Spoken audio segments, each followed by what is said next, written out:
On s'est tous déjà demandé à quoi pouvait bien servir un cours de maths ou une règle de grammaire un peu bizarre.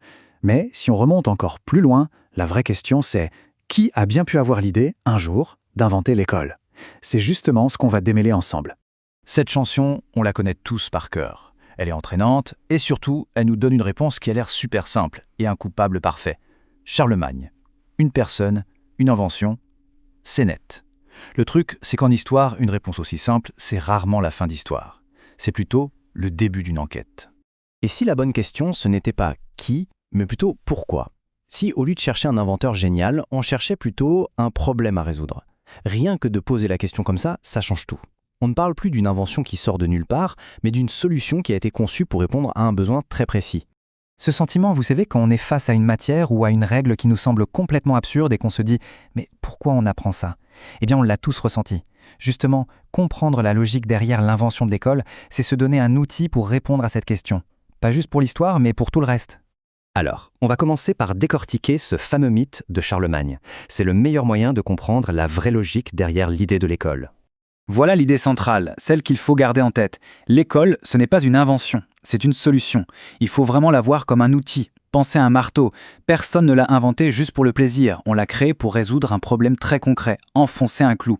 Eh bien pour l'école, c'est exactement le même principe. Il faut juste trouver quel était le clou à planter. Et pour trouver ce tout premier clou, on doit remonter bien avant Charlemagne, à la toute première forme d'école dont on ait la trace. Imaginez, on est il y a plus de 5000 ans, en Mésopotamie. Les premières grandes villes apparaissent, et avec elles, des problèmes complètement nouveaux. Comment on fait pour gérer les récoltes, pour collecter les impôts, pour écrire les lois? À l'oral, ça ne suffit plus, c'est beaucoup trop compliqué. Ce nouveau problème crée un nouveau besoin. Pour gérer cette complexité, il faut des spécialistes. Des experts qui maîtrisent une technologie de pointe pour l'époque, l'écriture. Et ces experts, ce sont les scribes. Et comment on fait pour former ces experts de manière efficace et organisée? On crée un lieu juste pour ça, l'Éduba, ce qui veut dire la maison des tablettes. C'est la toute première forme d'école. Ce n'était pas pour tout le monde bien sûr, mais c'était une sorte d'usine pour former des administrateurs dont la société avait désespérément besoin. Le mécanisme est là, sous nos yeux. Un problème qui crée un besoin, qui mène à une solution. Ce qui est vraiment intéressant, c'est que ce mécanisme, il ne va pas s'arrêter là. Il va se répéter tout au long de l'histoire. Chaque grande civilisation va reprendre cet outil, l'école, et l'adapter à ses propres problèmes. Regardez cette chronologie, c'est flagrant. En Mésopotamie, le problème, c'est la gestion. La solution, c'est de former des scribes. À Rome, le problème, c'est d'administrer un empire immense. La solution, c'est de former des administrateurs et des orateurs capables de parler en public. Et puis, on arrive à l'époque de Charlemagne. Son problème, c'est d'unifier son royaume. Sa solution, c'est de former des religieux et des fonctionnaires qui lui sont loyaux. Le contexte change, mais la logique reste la même. Le système romain, par exemple, illustre ça parfaitement. Il est super bien structuré pour atteindre un but précis. On commence par la base, apprendre à lire, écrire et compter avec le littérateur. Ensuite, on passe à la culture générale avec le grammaticus. Et enfin, pour ceux qui se destinent à diriger, on apprend l'art de convaincre avec le rhéteur. Le but final, produire des citoyens efficaces, capables de faire fonctionner l'empire. Bon, maintenant que le mécanisme est bien clair, on peut revenir à Charlemagne et corriger l'erreur de la chanson une bonne fois pour toutes. Le point crucial, c'est donc celui-ci. Charlemagne, ce n'est pas un inventeur qui part de zéro. C'est un immense réformateur. Son problème à lui est politique. Comment unifier un empire gigantesque et très divers? Pour y arriver, il a besoin d'une administration qui soit efficace et qui fonctionne partout de la même manière. Sa solution, elle est double. D'abord, il ordonne de généraliser les écoles qui existaient déjà, et ensuite, il impose un outil de communication commun à tous, une écriture simple et lisible, la Caroline. On en a même la preuve. Ce texte officiel de l'an 789 le montre noir sur blanc. Charlemagne ne dit pas « j'invente l'école », il dit qu'on établisse des écoles. En fait, il utilise une structure qui existe déjà et s'en sert comme d'un outil politique pour renforcer son État. Son rôle est capital, mais ce n'est tout simplement pas celui d'un inventeur. Mais alors, pourquoi est-ce que cette idée de Charlemagne, inventeur de l'école, est si populaire? C'est tout simple. C'est parce que notre cerveau adore les histoires simples.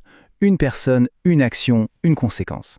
C'est facile à retenir, c'est net, c'est beaucoup plus rassurant qu'un processus très lent et complexe qui s'étale sur des milliers d'années. Le piège, il est là. On cherche un qui, alors que la question vraiment utile, c'est pourquoi. Et cette différence entre le qui et le pourquoi, ce n'est pas juste un détail pour un cours d'histoire. C'est un véritable outil pour réfléchir, qu'on peut utiliser tous les jours. Ce principe, on peut le transformer en outil mental. On va l'appeler la question du scribe. C'est très simple et ça se fait en 3 étapes. Face à une règle qui nous énerve ou qui nous paraît bizarre, 1. On l'identifie clairement. 2. On se pose la question magique, quel problème est-ce que ça pouvait bien résoudre à l'origine? Et 3. On essaie de formuler une hypothèse. On devient une sorte de détective des règles. Et pourquoi c'est si important de faire ça? Parce que cet outil nous fait passer d'une réaction purement émotionnelle, du genre « cette règle est nulle », à une démarche active, une analyse. Tiens, pourquoi c'est fait comme ça? On ne subit plus la règle, on essaye de la comprendre. Et rien que ça change tout. Pour être bien sûr que l'outil fonctionne partout, on va le tester sur un cas qui n'a absolument rien à voir avec l'école. Prenons les jeux vidéo. Dans plein de jeux, on ne peut sauvegarder qu'à des points bien précis, pas quand on veut. La réaction de base, c'est la frustration. « Ah, c'est pas juste, pourquoi je peux pas sauvegarder maintenant ?» Ok, maintenant, appliquons la question du scribe. Quel problème les créateurs du jeu ont-ils bien pu vouloir résoudre en nous imposant cette règle? En réfléchissant comme ça, on peut formuler une hypothèse. Cette règle, elle sert probablement à gérer la difficulté du jeu. Elle évite qu'on puisse tricher en sauvegardant juste avant un boss pour recommencer sans aucune conséquence. En créant un peu de stress et un enjeu, cette contrainte rend la victoire bien plus gratifiante à la fin. Voyez? C'est exactement le même mécanisme que pour l'école. Une règle qui semble frustrante au premier abord est en fait une solution à un problème de conception. Voilà, on arrive à la fin de cette analyse. S'il n'y avait qu'une seule chose à garder en tête, ce serait la suivante. L'idée à retenir, elle est simple. Derrière chaque règle qui nous paraît absurde, se cache souvent un problème qu'on a juste oublié. Alors au lieu de s'énerver en demandant « mais qui a inventé ce truc ?», la question la plus puissante est « quel problème ça résolvait ?» Le défi pour les prochaines 24 heures, ça pourrait être celui-là. Quelle est la première règle, que ce soit à l'école ou ailleurs, sur laquelle vous pourriez tester la question du scribe? Essayez, hein, c'est un peu comme commencer à voir le code source du monde qui nous entoure.